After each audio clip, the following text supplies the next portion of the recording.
যে আল্লাহ সুবহানাহু ওয়া তাআলা আমাকে এই বিষয়ে সংক্ষিপ্ত আকারে কোরআন এবং বিশুদ্ধ হাদিসের আলোকে বলার তৌফিক দান করেন, আমিন। আল্লাহ সুবহানাহু ওয়া তাআলা বলেন সূরা হাশরের মধ্যে, ওয়া মা আতাকুমুর রাসূলু ফাখুযু ওয়া মা নাহাকুম আনহু ফান্তাহু ওয়াত্তাকুল্লাহ ইন্নাল্লাহা শাদীদুল ইকাব। আল্লাহ সুবহানাহু ওয়া তাআলা সূরা হাশরের মধ্যে উল্লেখ করে বলেন, ওয়া মা আতাকুমুর রাসূলু ফাখুযু, পৃথিবীর মানুষ তোমরা শোনো, একমাত্র তোমরা রাসূল সাল্লাল্লাহু আলাইহি ওয়াসাল্লাম তোমাদেরকে যা দেন, রাসূলুল্লাহ সাল্লাল্লাহু আলাইহি ওয়াসাল্লাম তোমাদেরকে যা দিতে, তিনি যা করেছেন, তিনি যা তোমাদেরকে দিয়েছেন, তোমরা তাই করবে। অতএব রাসূল সাল্লাল্লাহু আলাইহি ওয়াসাল্লামের জীবনের আদর্শকে মডেল বানাবে। অতএব রাসূলুল্লাহ সাল্লাল্লাহু আলাইহি ওয়াসাল্লাম যেরূপ সালাত করেছে, যেরূপ সিয়াম রেখেছে, যেরূপ হজ করেছে, যেরূপ যাকাত দিয়েছে, ওইরূপই হজ, ওইরূপই যাকাত, ওইরূপই সালাত, ওইরূপই সিয়াম পালন করবে। বেশি পণ্ডিতি করবে না। ওয়া মা নাহাকুম আনহু ফান্তাহু, এবং রাসূলুল্লাহ সাল্লাল্লাহু আলাইহি ওয়াসাল্লাম যা করেন নাই, যা করতে বলেন নাই, যা সাহাবারা করে নাই, যা তাবেঈরা করে নাই, যা তাবেঈ করে নাই, রাসূল সাল্লাল্লাহু আলাইহি ওয়াসাল্লাম করে নাই, করতে বলেন নাই, ওইরূপ করবে না। আত্তাকুল্লাহ, এই ব্যাপারে আল্লাহকে ভয় করো, আল্লাহ সুবহানাহু ওয়া তাআলাকে এই ব্যাপারে ভয় করো। কেন? তোমরা রাসূল সাল্লাল্লাহু আলাইহি ওয়াসাল্লাম এর আদেশকৃত কাজ, এর নিষেধকৃত প্রত্যাখ্যান কাজ আল্লাহর ভয় করো। ইন্নাল্লাহা শাদীদুল ইকাব, নিশ্চয় আল্লাহ সুবহানাহু ওয়া তাআলা শাস্তি দানে খুবই কঠোর। নিশ্চয় আল্লাহ সুবহানাহু ওয়া তাআলা শাস্তি দানে খুবই কঠোর। শুধু তার ক্ষমা দেখো না, শুধু তার রহমত দেখো না, শুধু তার দয়া দেখো না, তার শাস্তিও দেখো। আল্লাহ রহমত দেখবেন। আল্লাহ সুবহানাহু ওয়া তাআলা তিনি বলেন, ইয়া ইবনে আদম, হে আদম সন্তান, ইয়া ইবনে আদম, হে আদম সন্তান, তোমরা যেই গুনাহ করবে, তোমরা যেই অপরাধ করবে, তোমরা যেই পাপ করবে, যদি পাপের ভিতরে শিরক না থাকে, অর্থাৎ আসমান থেকে জমিন পর্যন্ত, অর্থাৎ জমিন থেকে আসমান পর্যন্ত, অর্থাৎ সমস্ত সমুদ্রের পানি পর্যন্ত, জমিন থেকে আসমান পর্যন্ত যদি গুনাহ করো, গুনার মধ্যে যদি লা তুশরিক বিহি, এক বিন্দু পরিমাণ শিরক থাকে না, এক যারা পরিমাণ শিরক থাকে না, এক যারা পরিমাণ কুফরি কাজ থাকে না, আল্লাহ সুবহানাহু ওয়া তাআলা তোমাদেরকে ক্ষমা করে দেন। আল্লাহ রহমত দেখবেন। আল্লাহ সুবহানাহু ওয়া তাআলা নবী সাল্লাল্লাহু আলাইহি ওয়াসাল্লাম বলেন, পৃথিবীর কোন মানুষ নিজের আমলে জান্নাত যেতে পারবে না। পৃথিবীর কোন মানুষ নিজের আমলে জান্নাত যেতে পারবে না। কিলা মানে রাসূলুল্লাহ, হে আল্লাহর নবী, হে আল্লাহর রাসূল, হে আমাদের নবী, হে আল্লাহর সর্বশ্রেষ্ঠ নবী, আপনিও কিনা? রাসূল সাল্লাল্লাহু আলাইহি ওয়াসাল্লাম বলেন, ওয়ালা আনা, আমিও না। কেন? আমি আল্লাহর রহমত ছাড়া জান্নাত যেতে পারবো না। রাসূলুল্লাহ সাল্লাল্লাহু আলাইহি ওয়াসাল্লাম বলেন, পৃথিবীর কোন মানুষ আল্লাহর রহমত ব্যতীত, আল্লাহর রহমত ব্যতীত কোন মানুষ জান্নাত যেতে পারবে না। নিজের আমল দ্বারা জান্নাত অসম্ভব, নিজের আমল দ্বারা জান্নাত অসম্ভব, নিজের আমল দ্বারা জান্নাত পাওয়া যাবে না, নিজের ভালো কাজ দ্বারা জান্নাত পাওয়া যাবে না, নিজের সঠিক কাজ দ্বারা জান্নাত পাওয়া যাবে না, যদি আল্লাহ আপনাকে রহমত না করে। আপনি বলেন তো, আল্লাহ সুবহানাহু ওয়া তাআলা বলেছেন, আকিমুস সালাত ওয়া আতুজ যাকাত ওয়াদউ মা রাকিন, পৃথিবীর মানুষ সালাত কায়েম করো, পৃথিবীর মানুষ যাকাত দাও। আপনি বলেন, পৃথিবীর কয়টা মানুষ সালাত পড়ে, পৃথিবীর কয়টা মানুষ যাকাত দেয়? যদিও সে যাকাত দেয়, সে ঠিকমতো যাকাত দেয় না। পৃথিবীর মানুষকে আল্লাহ সুবহানাহু ওয়া তাআলা বলেছেন, মহিলাদেরকে বলেছেন, আকারনা ফি বুয়ুতিকুন্না লা তাবাররুজনা তাবাররুজাল জাহিলিয়া। আল্লাহ সুবহানাহু ওয়া তাআলা পৃথিবীর মহিলাদেরকে বলেছেন, ও মহিলারা, তোমরা পর্দা করো, তোমরা নিজের সৌন্দর্যকে, তোমরা নিজের রূপকে স্বামী ব্যতীত অন্য কাছে প্রকাশ করো না। আপনি বলেন, আল্লাহ আপনাদের কিয়ামতের দিনে বলল, হে বান্দা, হে আব্দুর রহমান, হে আব্দুর রহিম, হে আব্দুল করিম, হে আব্দুল জব্বার, হে আব্দুল সত্তার, শোনো, তুমি যে গোসল করতে গিয়ে পানির এতটুকু অপচয় করেছো, তুমি গোসল করতে তোমার পানি লাগবে 1 মগ, কিন্তু তুমি পানি লেগেছো 2 মগ, দাও তোমার পানির হিসাব দাও। যদি আল্লাহ আপনাকে বলে, বান্দা তুমি প্রতিদিন ভালো মন্দ খাবার খেয়েছো, তুমি প্রতিদিন ভালো খাবার খেয়েছো, কিন্তু তুমি গরিব মিসকিনদের দিকে একটুকু তাকাও না, তাহলে আপনি কি করবেন? আপনি আল্লাহকে ঠেকাতে পারবেন না। অতএব রাসূল সাল্লাল্লাহু আলাইহি ওয়াসাল্লাম বলছেন, ওয়ালা আনা, আমিও আমল দ্বারা জান্নাত যেতে পারবো না, আমাকেও রহমত লাগবে, কারণ রাসূল সাল্লাল্লাহু আলাইহি ওয়াসাল্লামকে রহমত দ্বারা ঘিরে রয়েছে। সুবহানাল্লাহ। তিনি বলেন, রাসূলুল্লাহ সাল্লাল্লাহু আলাইহি ওয়াসাল্লাম যে কথা বলছিলাম, শুধু আল্লাহর শাস্তি, শুধু আল্লাহর নিয়ামত দেখতে হবে না, শুধু আল্লাহর ভালোবাসা দেখতে হবে না, আল্লাহর শাস্তি দিল খুবই কঠোর। অতএব পৃথিবীর কোন মানুষ জান্নাত যেতে পারবে না আল্লাহর রহমত ব্যতীত, তাকে আল্লাহর রহমত লাগবে জান্নাত যেতে। আল্লাহর রহমত যদি সে না পায়, আল্লাহর মাগফিরাত যদি সে না পায়, আল্লাহর দয়া যদি সে না পায়, আল্লাহর রহমত যদি সে না পায়, তার জন্য জান্নাত সম্ভব। অতএব আল্লাহ সুবহানাহু ওয়া তাআলা বলেছেন, তোমরা নবী সাল্লাল্লাহু আলাইহি ওয়াসাল্লামের অনুসরণীয় কাজ, নবী সাল্লাল্লাহু আলাইহি ওয়াসাল্লাম যা করেছে, নবী সাল্লাল্লাহু আলাইহি ওয়াসাল্লাম যা করতে বলেছে, তা তোমরা এক কথাই করো। ওয়া নাহাকুম আনহু ফান্তাহু, রাসূল সাল্লাল্লাহু আলাইহি ওয়াসাল্লাম তোমাদেরকে যা করতে মানা করেছেন, তা তোমরা এক কথাই বাদ দিয়ে দাও। অর্থাৎ প্রত্যাখ্যান, অর্থাৎ বাতিল, ওয়াত্তাকুল্লাহ, এই ব্যাপারে আল্লাহকে ভয় করো। কেন?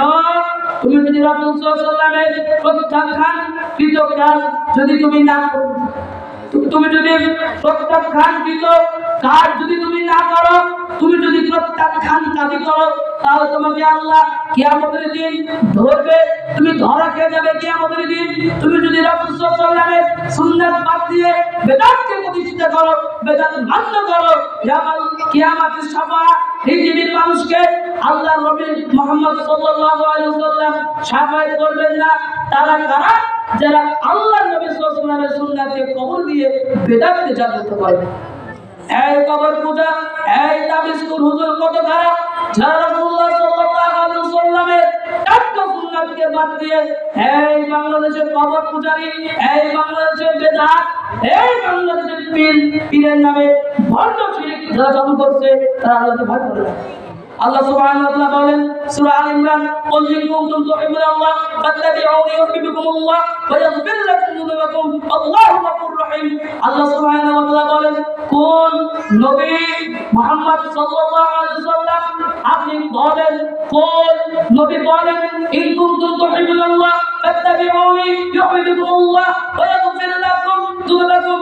কোন ব্যক্তি যদি আমি আল্লাহর ভালোবাসা পেতে চায়, কোন ব্যক্তি যদি সে চায় আমি জান্নাত যাব, কোন ব্যক্তি যদি চায় আমি জাহান্নাম থেকে বাঁচবো, কোন ব্যক্তি যদি চায় আমি আল্লাহ সুবহানাহু ওয়া তাআলার রহমত পাবো, কোন ব্যক্তি যদি চায় আমি আল্লাহ সুবহানাহু ওয়া তাআলার ভালোবাসা পাবো, কোন ব্যক্তি যদি চায় আমি জান্নাত যাব, কোন ব্যক্তি যদি চায় আমি কিয়ামতের আযাব থেকে রক্ষা করব, সে যদি ফাত্তাবিউনি, আপনার আনুগত্য করে, আপনার ইত্তেবা করে, আপনার অনুসরণ করে, আপনার কাজকে কাজে বাস্তবায়ন করে, আপনার প্রত্যাখ্যানকে প্রত্যাখ্যানে বাস্তবায়ন করে, যদি সে আপনার অনুসরণ করে, আপনার ইত্তেবা করে, আপনার প্রত্যাখ্যান কাজগুলোকে প্রত্যাখ্যান করে, ইয়াগফির লাকুম যুনুবাকুম, আমি আল্লাহ সুবহানাহু ওয়া তাআলা তার গুনাহকে মাফ করে দেব। বলুন আলহামদুলিল্লাহ। আল্লাহু গফুরুর রহিম, তিনি তো মহা ক্ষমাশীল, তিনি মহান আল্লাহ সুবহানাহু ওয়া তাআলা, যিনি বান্দাদেরকে ক্ষমা করতে পছন্দ করেন। তিনি তো ওই আল্লাহ সুবহানাহু ওয়া তাআলা যিনি বান্দাদেরকে ভালোবাসেন, যিনি চান তার প্রত্যেকটি বান্দা জান্নাত যাক, যিনি চান তার প্রত্যেকটি বান্দা জান্নাত যাক, যিনি চান কোন বান্দা জাহান্নাম না যাক। ওই জন্য আল্লাহ সুবহানাহু ওয়া তাআলা আপনাদেরকে গুনাহ ক্ষমা করার জন্য একটা উদ্দেশ্য বলেছেন। কোন নবী বলে দিন, কেন বলবেন? এই কাজটা করলে, এই আমলটা করলে আমার সরল সোজা বান্দাদের, আমার বান্দাদের, আমার গোলামদের, এই মানুষদের আল্লাহ সুবহানাহু ওয়া তাআলা গুনাহকে মাফ করে দেবে। ওই কাজটি কি? আল্লাহর নবীর অনুসরণ করা। ওই কাজটি কি? আল্লাহর নবীর ইত্তেবা করা। ওই কাজটি কি? আল্লাহর নবীর তরিকাকে অনুসরণ করা। তা বাদ দিয়ে যদি অন্য কাজ করে, সে আল্লাহর কাছে ক্ষমা পাবে না। রাসূল সাল্লাল্লাহু আলাইহি ওয়াসাল্লাম, আল্লাহ সুবহানাহু ওয়া তাআলা বলেন সূরা নিসা, আল্লাহ সুবহানাহু ওয়া তাআলা বলেন, ইয়া আইয়ুহাল্লাযীনা আমানু আতিউল্লাহ ওয়া আতিউর রাসূল ওয়া উলিল আমরি মিনকুম ফাইন তানাযা'তুম লিশাইইন ফারাদ্দুহু ইলাল্লাহ ওয়া ইলার রাসূল।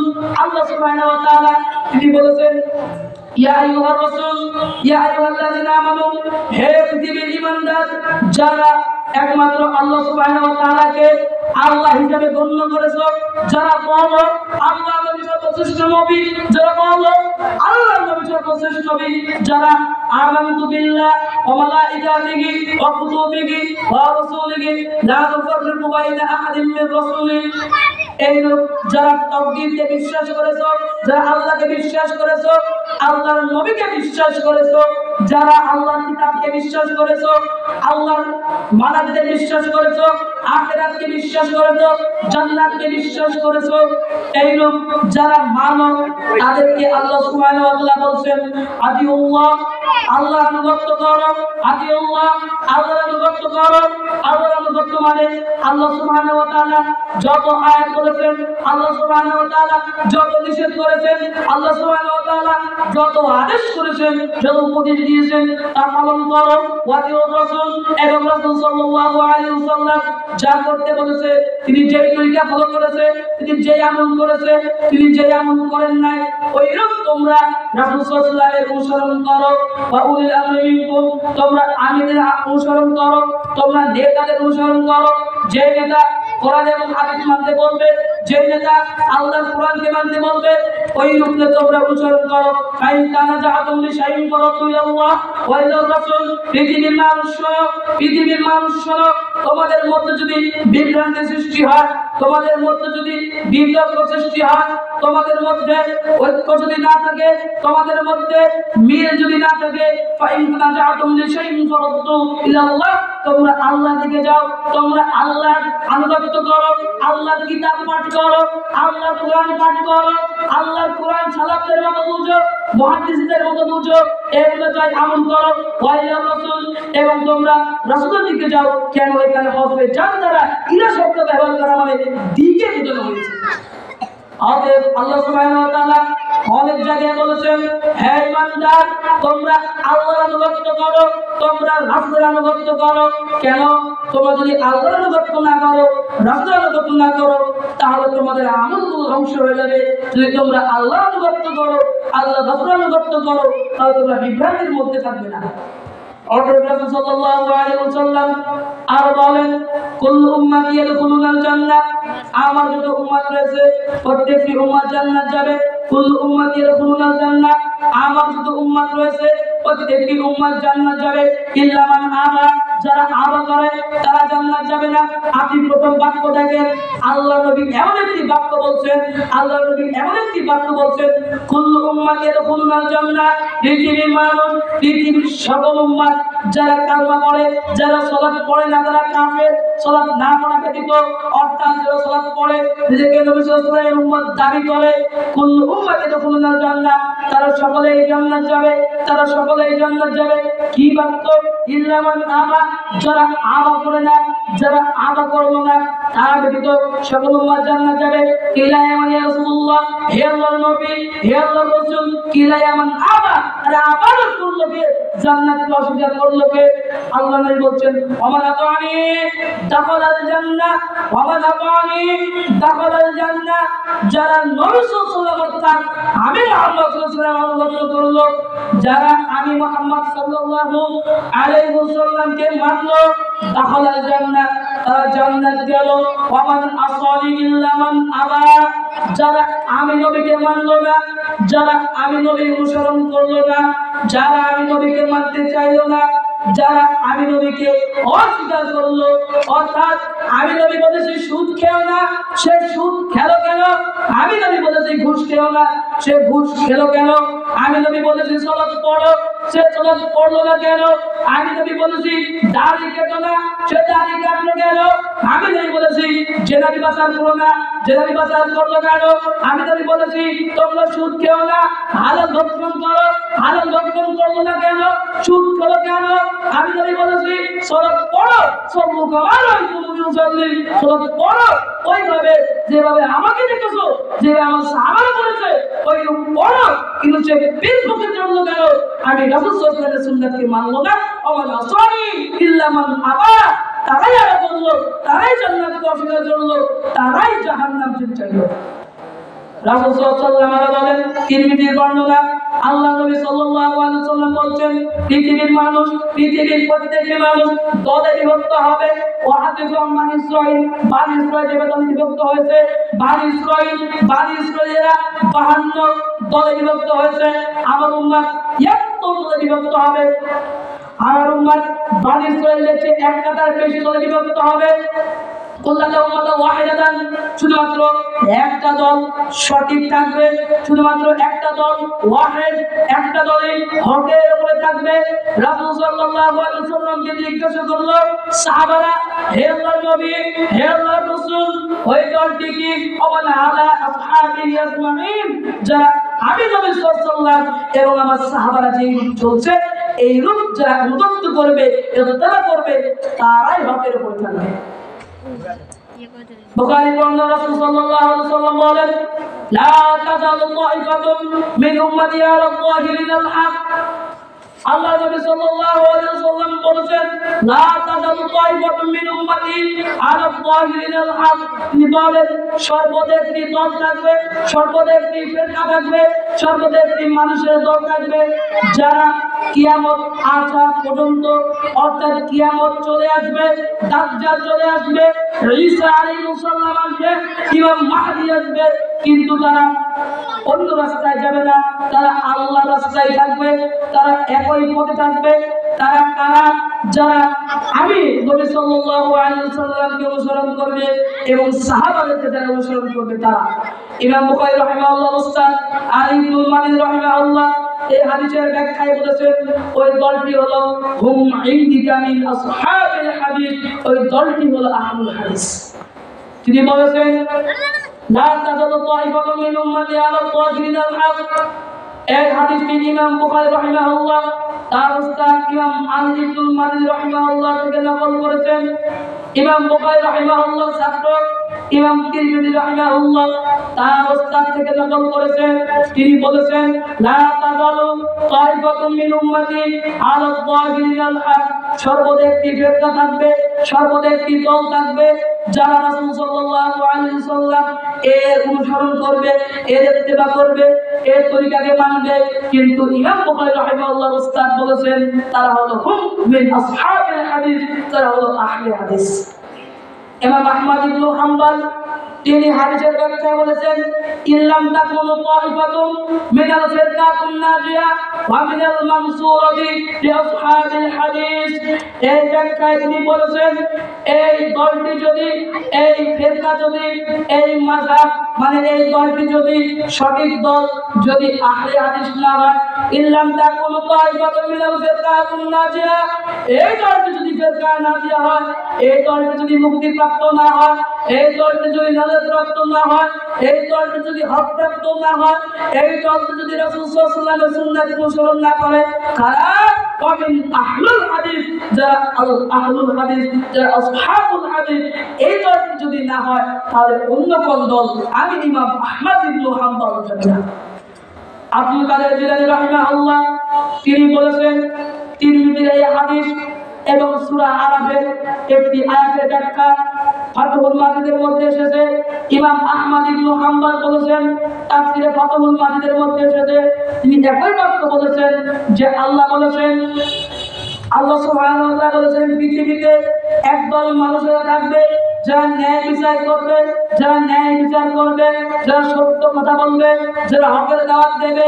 তাফসীরে ফাতহুল মাজিদে এসেছে, ইমাম আহমদ ইবনে হাম্বল একই বাক্য বলেছেন, তারাই ফিরকায়ে নাজিয়া, তারা যারা আহলে হাদিস, যারা নিজেকে আহলে হাদিস দাবি করে, তারাই ফিরকায়ে নাজিয়া।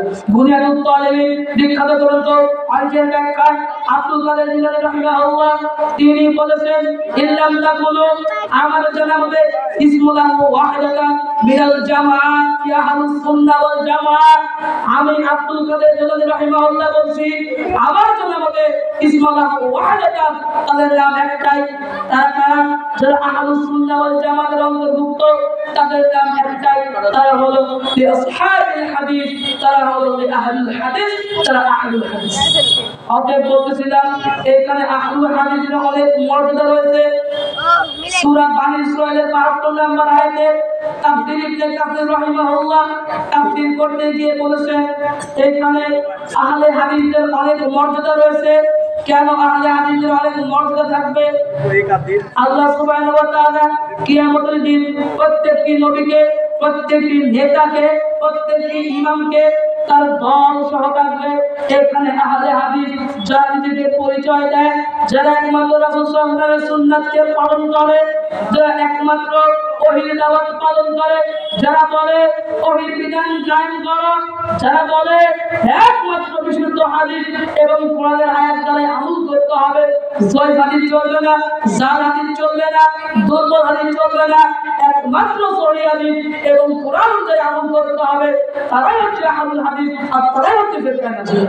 আল্লাহ নবী সাল্লাল্লাহু আলাইহি ওয়াসাল্লাম আরো বলেন, পৃথিবীর প্রত্যেকটা মানুষ বিভক্ত, পৃথিবীর প্রত্যেকটা মানুষ দলে বিভক্ত হবে, এটা বলবে এটা ঠিক, ওটা বলবে ওটা ঠিক, কিন্তু একমাত্র যারা নিজেকে আহলে হাদিস দাবি করে, একমাত্র তারা ব্যতীত প্রত্যেকটি মাযহাবী, প্রত্যেকটি বেদাতি, প্রত্যেকটি শিরকি, প্রত্যেকটি মুশরিকি, যারা কাদেরী তরিকা অনুসরণ করে তারা ভণ্ড, যারা মুতাজিলা অনুসরণ করে তারা ভণ্ড, যারা পীর ফকিরের অনুসরণ করে তারা ভণ্ড। একমাত্র এই বাংলাদেশে এই আসমান এবং জমিনের মধ্যে যদি কোনো দল, যদি কোনো ফেরকা মুক্তিপ্রাপ্ত হয়ে থাকে, যদি কোনো দল, যদি কোনো মানুষ মুক্তিপ্রাপ্ত হয়ে থাকে, তারা হবে আহলে হাদিস, কেন তারা কোরআন এবং সহিহ হাদিস অনুযায়ী আমল করে। বলতেছিলাম রাসূল সাল্লাল্লাহু আলাইহি ওয়াসাল্লামের আনুগত্য। কয় মিনিট? 7:30 আযান, 7:30 পর্যন্ত বলে গেছে, 7:30 পর্যন্ত। তোমার নাম বলবে তো তুমি সালা দাও না কেন? আরে 7:30 পর্যন্ত 9 মিনিট সময় আছে। 9 মিনিট সময় আছে। রাসূল সাল্লাল্লাহু আলাইহি ওয়াসাল্লাম বলেন, তিনি বলছেন যে আমার অনুগত করতে হবে, একমাত্র রাসূল সাল্লাল্লাহু আলাইহি ওয়াসাল্লামের অনুগত করতে হবে। জান্নাত প্রত্যেকটি মানুষগুলো জান্নাত যাবে একমাত্র যারা রাসূল সাল্লাল্লাহু আলাইহি ওয়াসাল্লামের অনুগত করবে না, একমাত্র যারা রাসূল সাল্লাল্লাহু আলাইহি ওয়াসাল্লামের অনুগত করবে না, তারা ব্যতীত প্রত্যেকটি মানুষই জান্নাত যাবে। যারা একমাত্র আল্লাহ নবী সাল্লাল্লাহু আলাইহি ওয়াসাল্লাম অনুগত করবে, যারা একমাত্র নবী সাল্লাল্লাহু আলাইহি ওয়াসাল্লাম এর হাদিসের উপরে, এর সাহাবাদের জামানার উপরে যারা আঁকড়ে থাকবে, তারাই হবে সঠিক দল, তারাই হবে ফিরকায়ে নাজিয়া। যারা ব্যতীত কোন মানুষ, কোন দল মুক্তিপ্রাপ্ত হতে পারে না। যদি মুক্তিপ্রাপ্ত হয় ওমান আলা সাহাবিহি আজমাইন, তারা হবে একমাত্র সাহাবাদের দল, যারা সাহাবারা, যারা রাসূলুল্লাহ সাল্লাল্লাহু আলাইহি ওয়াসাল্লামকে সর্বদা অনুসরণ করত। আপনাদের একটু বলি, সাহাবারা কিভাবে আল্লাহ নবীকে অনুসরণ করেছে। জানা ঘটনা, রাসূলুল্লাহ সাল্লাল্লাহু আলাইহি ওয়াসাল্লামের কিছু সাহাবারা মসজিদে নববীতে থাকতো, তারা একমাত্র রাসূল সাল্লাল্লাহু আলাইহি ওয়াসাল্লামের উপরে কিছু আয়াত নাযিল হবে, কিছু ওহী নাযিল হবে, কিছু বলা হবে, কিছু আদেশ করা হবে, কিছু নিষেধ করা হবে, এইরূপ কিছু বলা হবে, কিছু আদেশ করা হবে, কিছু নিষেধ করা হবে, এইরূপ আয়াত নাযিল হবে, এইরূপ ওহী নাযিল হবে। তারা শুনবে, তাদের কাজ থাকবে, এক, তারা প্রথমে শুনবে, দুই, তারা ওই অনুযায়ী আমল করবে, তিন, তারা সঙ্গীদেরকে, তারা সাহাবাদেরকে জানান নাই তাদেরকে জানাবে। এইরূপ সবাই রাসূল সাল্লাল্লাহু আলাইহি ওয়াসাল্লামের সবাই আল্লাহ সুবহানাহু ওয়া তাআলা ইয়া আইয়ুহাল্লাযীনা আমানু ইন্নামাল খামরু ওয়াল মাইসিরু ওয়াল আনসাবু ওয়াজ লাহু রিজসুম মিন আমালিশ শাইতান, এইরূপ একটি আয়াত নাযিল করলেন। আপনাকে বলছিলাম সাহাবাদের অনুগত কেমন, রাসূল সাল্লাল্লাহু আলাইহি ওয়াসাল্লামের উপরে আল্লাহ সুবহানাহু ওয়া তাআলা এইরূপ আয়াত নাযিল করলো। আল্লাহ নবী সাল্লাল্লাহু আলাইহি ওয়াসাল্লাম মানুষদেরকে, সাহাবাদেরকে উদ্দেশ্য করে বললেন, সাহাবারা জানলেন, আয়াতটা মুখস্থ করলেন, আয়াতের অর্থ জানলেন। এখানে মদ পান, এখানে গাঁজা টানা, এখানে বিড়ি খাওয়া, এখানে বেবিডিল খাওয়া, এখানে মাদক গ্রহণ করা আল্লাহ সুবহানাহু ওয়া তাআলা হারাম করে দিয়েছেন। আল্লাহ নবী সাহাবারা তিনি বলছেন, আল্লাহ নবী সাহাবারা সেদিন একটা মদিনাতে একটা মদ পানের উৎসব ছিল, মদিনাতে একটা মদ পানের উৎসব ছিল। প্রত্যেকটি মানুষেরা, প্রত্যেকটি সাহাবারা মদ পান করবে, প্রত্যেকটি সাহাবারা মদ পান করবে। এইরূপ সময় আল্লাহ সুবহানাহু ওয়া তাআলা নবী সাল্লাল্লাহু আলাইহি ওয়াসাল্লাম সাহাবারা বললেন, সাহাবারা মদিনার সাহাবাদেরকে উদ্দেশ্য করে বললেন, ও সাহাবারা, ও মদিনার সাহাবারা শোনো, ও মদিনার সাহাবারা শোনো, তোমরা যে মদ পান করবে, তোমরা যে মদ পান করবে, শোনো আল্লাহ সুবহানাহু ওয়া তাআলা তোমাদের উপরে আয়াত নাযিল করেছেন, তোমাদের উপরে বলেছেন যারা নিজেদেরকে ঈমানদার দাবি করে, যারা রাসূল সাল্লাল্লাহু আলাইহি ওয়াসাল্লামের সুন্নাতকে পালন করে, যারা রাসূল সাল্লাল্লাহু আলাইহি ওয়াসাল্লামের সুন্নাতকে মানতে চায়, যারা রাসূল সাল্লাল্লাহু আলাইহি ওয়াসাল্লামের সুন্নাতকে পালন করতে চায়, যারা রাসূল সাল্লাল্লাহু আলাইহি ওয়াসাল্লামের সুন্নাতকে পাইতে চায়, যারা রাসূলকে ভালোবাসে, যারা আল্লাহকে মহব্বত করে, অর্থাৎ যারা ঈমান আনে, আল্লাহকে বিশ্বাস করে, আল্লাহর নবীকে বিশ্বাস করে, মালাকদেরকে বিশ্বাস করে, কিতাবদেরকে বিশ্বাস করে, আখিরাতকে বিশ্বাস করে, জান্নাতকে বিশ্বাস করে, জাহান্নামকে বিশ্বাস করে, তাদেরকে বলতে যারা ঈমান আনতে চাও, আজ থেকে মদ পান করা, আজ থেকে মদ পান করা আল্লাহ সুবহানাহু ওয়া তাআলা হারাম করে দিয়েছেন। সাহাবারা কি করলেন? সাহাবারা যারা মদ পান করেছিল তারা আঙ্গুল দিয়ে উগলিয়ে ফেলে দিল। যারা মদ পান করে নাই, যারা মদ পান করতেছিল বা করে নাই, তারা মদ পানের যে পাত্র রয়েছে ওই পাত্রটি তারা ভেঙে ফেলল। এটা সাহাবা। সাহাবা কি আপনি দেখবেন সাহাবারা কারা? আর একটি ছোট্ট কাহিনী বলি। রাসূল সাল্লাল্লাহু আলাইহি ওয়াসাল্লাম সাহাবাদেরকে নিয়ে একটি যুদ্ধে বিজয় লাভ করেছে। সাহাবাদেরকে নিয়ে একটি যুদ্ধে বিজয় লাভ করার পরে তারা বিজয় লাভের জন্য খুশি হয়ে গাধার মাংস রান্না করছে, গাধার মাংস সে রান্না করছে। যখন গাধার মাংস রান্না হয়ে গিয়েছে, প্রায় সুগন্ধি বের হয়েছে, নামাবে আর খাবার করা আহার করা শুরু করবে। এইরূপ সময় রাসূল সাল্লাল্লাহু আলাইহি ওয়াসাল্লাম কি বললেন? ও সঙ্গী সাথী, ও সাহাবারা, তোমরা এই গাধার মাংস খাওয়া আজ থেকে এখন থেকে হারাম হয়ে গেল। আপনি থাকতে বলতেন আজ থেকে কালকে খাবো না, কিন্তু সাহাবারা এরকম নয়। যখন শুনলো রাসূল সাল্লাল্লাহু আলাইহি ওয়াসাল্লাম বলেছেন এইটা হারাম, যখন তিনি বলেছেন এইটা খাবার খাওয়া যাবে না, এটা নিষিদ্ধ খাবার, সাহাবারা তাকে সাথে ছেড়ে ফেলে দিল। এর নাম সাহাবারা। অতএব আপনাকে রাসূল সাল্লাল্লাহু আলাইহি ওয়াসাল্লামের আনুগত্য করতে হবে, রাসূল সাল্লাল্লাহু আলাইহি ওয়াসাল্লামের ইত্তেবা করতে হবে। যদি আপনি একমাত্র রাসূল সাল্লাল্লাহু আলাইহি ওয়াসাল্লামের ইত্তেবা করেন, যদি আপনি একমাত্র রাসূল সাল্লাল্লাহু আলাইহি ওয়াসাল্লামের তরিকা অনুসরণ করেন, যদি আপনি একমাত্র রাসূলের আনুগত্য করেন, তাহলে আপনি জান্নাত যাবেন। আল্লাহ সুবহানাহু ওয়া তাআলা আপনি আমাদেরকে রাসূলুল্লাহ সাল্লাল্লাহু আলাইহি ওয়াসাল্লামের ইত্তেবা করা, তার তরিকা মতো চলা এবং তার তরিকা মতো ইবাদত করা তৌফিক দান করেন। আমিন। ওয়া আখিরু দাওয়ানা আলহামদুলিল্লাহি রাব্বিল আলামিন। আসসালামু আলাইকুম ওয়া রাহমাতুল্লাহি ওয়া বারাকাতুহু। ধন্যবাদ কুরআন এবং হাদিসের আলোকে ধন্যবাদ বক্তব্য পেশ করার জন্য। এখন এশার আযান হবে। এশার নামাজের আযান হবে। আমরা মনে করছি 7:30-এ এশার আযান দেওয়ার পরে আমরা কিছু সময় নিয়ে এখানে জামাত করবো ইনশাআল্লাহ। আমরা সকলেই যার যার ওযু করে নেই। আর যারা এখন পর্যন্ত এখানে এসে উপস্থিত হন নাই, আমি বিনীত অনুরোধ করছি আপনারা এক্ষুনি বাড়ি ছেড়ে চলে আসুন। আমাদের সাজান আনিসে এক্ষুনি চলে আসুন। এখন